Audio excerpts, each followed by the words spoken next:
you notice that there's an auditory component to your process that leads to what you don't want, then you can change that. And now, a lot of the time, people focus on trying to change the content of such voices. So even when people become aware, then they try to change it, and then they get locked into this kind of battle. You ever have that happen where it's like in a shouting match with an internal voice? There's some internally there's some voice telling you something, and then you start internally shouting at it, saying, "No, you shut up. You're not the boss of me." But if you've ever done that, then you notice that it doesn't usually work very well.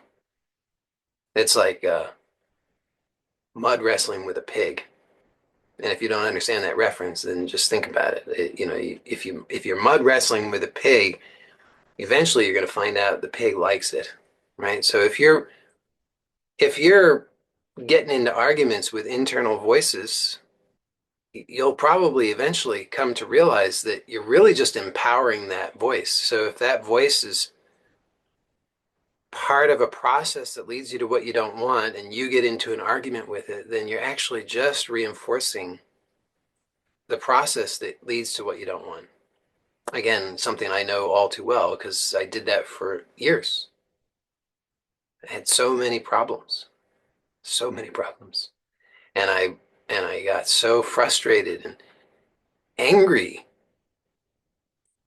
because I tried so many things externally, so many things. I mean, I won't give you the whole laundry list here, but it was so many things. And I'm sure you've tried many things too. And so you may have some, you may be able to relate to that. Maybe feeling like I've done so much, and then it's like this internal enemy, and it's like I've tried so much. Why are you ruining my life? And and then you might notice if you've done that, then it doesn't actually change things in a positive way. If anything, it just reinforces things. So, like I said, I found that out the hard way. So I don't think in most cases that trying to just change the content of the auditory stuff is the best approach. What usually works much better is to change the way it's represented. So, if you notice that if you have some kind of internal voice or internal sound that is part of a process that leads to an undesired outcome, then you might notice some things about the way that that internal voice or sound is represented.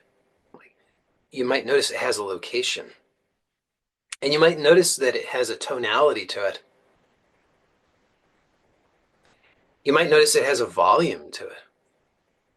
And if you just play around with those things, that can produce a very remarkable change. Oh, also the speed. Speed is also another one. It's amazing what changes can take place.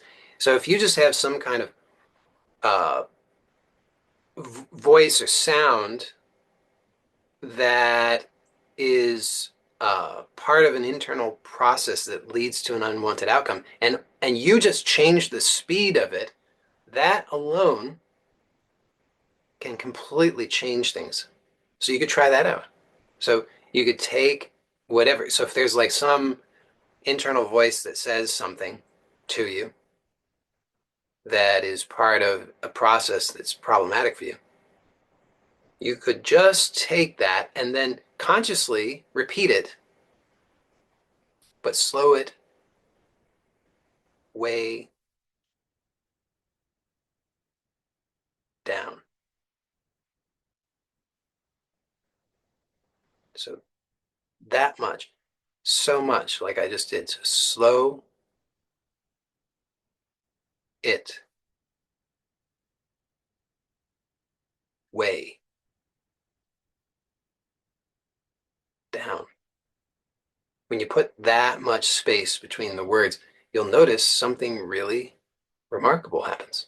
It changes. You can also change the tonality because there's something about the tonality that's part of the process. And if you change the tonality, then it changes. I mean, if there's some voice that's part of a process that's leading to an unwanted outcome, just notice, what does that voice sound like? Does it sound like your mother? Does it sound, you think it sounds like you? Does it sound like God? Is it, James Earl Jones? What if you change it? What if it's Donald Duck? Change it to sound like Donald Duck.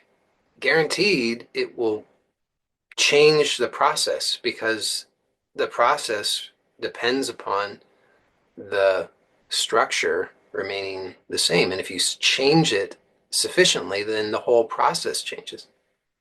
So you can introduce these changes and disrupt the process that produces the undesired outcome.